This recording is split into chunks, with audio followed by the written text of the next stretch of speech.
Class fourth के सभी बच्चों को ढेर सारा प्यार। आशा है कि आप सभी लोग अपने घरों में स्वस्थ होंगे। आज हम आपको लेकर के आए हैं आपकी पाठ्य पुस्तक रिमझिम का पहला अध्याय, जो एक कविता है, मन के भोले भोले बादल।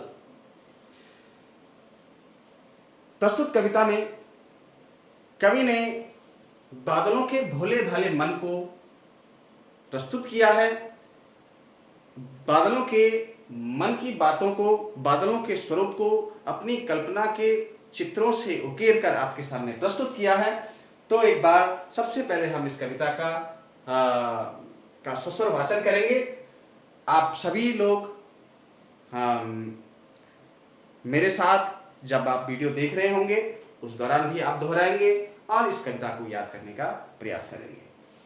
झब्बर झब्बर बालों वाले, गुब्बारों से गालों वाले, लगे दौड़ने आसमान में झूम झूम कर काले बादल। कुछ जोकर से तोंद फुलाए, कुछ हाथी से सूंड उठाए, कुछ ऊंटों से कुबड़ वाले, कुछ परियों से पंख लगाए। आपस में टकराते रह रहे शेरों से मतवाले बादल। कुछ तो लगते हैं तूफानी, कुछ रह रह करते शैतानी, कुछ अपने थैलों से चुपके झरझर झर बरसाते पानी। नहीं किसी की सुनते कुछ भी, ढोलक ढोल बजाते बादल। रह रह कर छत पर आ जाते, फिर चुपके ऊपर उड़ जाते। कभी कभी जिद्दी बन करके बाढ़ नदी नालों में लाते। फिर भी लगते बहुत भले हैं मन के भोले भाले बादल। तो प्रस्तुत कविता कल्पनाथ, नीचे कल्पनाथ सिंह जो नाम दिया गया है वो इस कविता के रचनाकार हैं।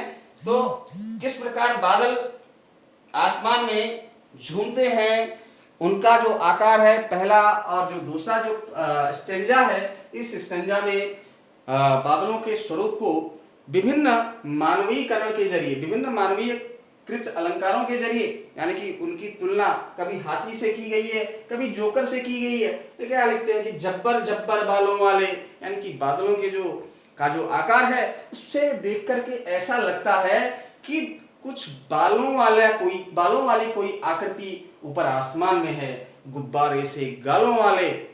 और कभी उनको देखकर लगता है कि कोई ऐसा है आसमान में जिसके गाल गुब्बारे की तरह हैं, यानी कि फुलाए हुए जो गुब्बारे हैं उसकी तरह उनके गाल हैं।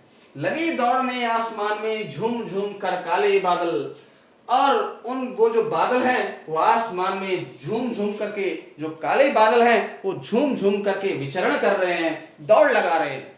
कुछ जोकर से तोंद फुलाए, लगता है कुछ बादल ऐसे हैं कि उनकी जो तोंद है, यानी कि पेट है, वो बाहर निकला हुआ जो पेट है वो बड़ा मोटा सा पेट, वो फुला करके कुछ हाथी से सूंड उठाए।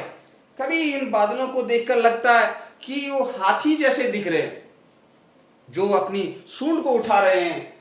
कुछ ऊंटों से कुबड़ वाले, उन बादलों को देखकर लगता है कभी कि वहां कोई ऊंट जैसा है जिसकी कुबड़ निकली हुई है। कुछ परियों से पंख लगाए, और कुछ इतने सुंदर लगते हैं कि वो परियों जैसे लग रहे हैं, और उन पर क्या लगे हुए हैं, पंख लगे हुए हैं। आसमान में टकराते रह रहे, फिर क्योंकि बादल निश्चित रूप से आपस में टकराते रहते हैं, एक दूसरे से भिड़ते रहते हैं।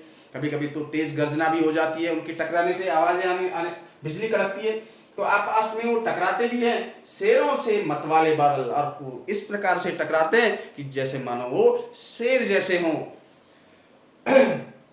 कुछ तो लगते हैं तूफानी, कुछ बादल तूफानी, क्योंकि आपने देखा होगा जब भी बादल आते हैं तो तूफान भी जरूर आता है। तो तूफानी जो एहसास है वो बादल हमें देते हैं। कुछ रह रह कर करते शैतानी, और ये बादल हैं जो आपस में शैतानियां भी करते रहते हैं, नटखटपन भी दिखाते रहते हैं। कभी कभी तो सिर्फ हमको डराते हैं, कभी आते हैं पूरे आसमान को घेरते हैं और बारिश भी नहीं होती है। कभी कभी अचानक से बादल आते हैं, तुरंत जोर की बारिश हो जाती है। तो ये लगातार ये हमारे साथ शरारतें करते रहते हैं। कुछ अपने थैलों से चुपके झरझर बरसाते पानी, झरझर झर बरसाते पानी, और अपने पास क्योंकि जो बादल बने होते हैं निश्चित रूप से आप जानते हैं कि वो वाटर वेपर से बने होते हैं, वाष्पों से बने होते हैं। तो अपने थैले में जो उनका जो पानी समाया हुआ है उससे वो झरझर झरझर पानी बरसाते हैं। नहीं किसी की सुनते कुछ भी, ढोलक ढोल बजाते बादल, रह रहकर छत पर आ जाते, फिर चुपके ऊपर उड़ जाते। ढोलक ढोल बजाते बादल की बात हो रही है कि ढोलक ढोल बजाने का असर, यानी कि आपस में वो जब भिड़ते हैं तो गर्जनाएं होती हैं, ध्वनि, उन बादलों के टकराने से ध्वनि उत्पन्न होती है। तो ऐसा लगता है कि वो ढोलक बजा रहे हैं, रह रहकर छत पर आ जाते, फिर चुपके ऊपर उड़ जाते। आपने देखा होगा कि कभी कभी बरसात के मौसम में आपके चारों कुहासा छा जाता है, कोहरा छा जाता है, ऐसा लगता है कि किसी की छत पर ये बादल है। फिर धीरे धीरे ऊपर उठ जाते हैं।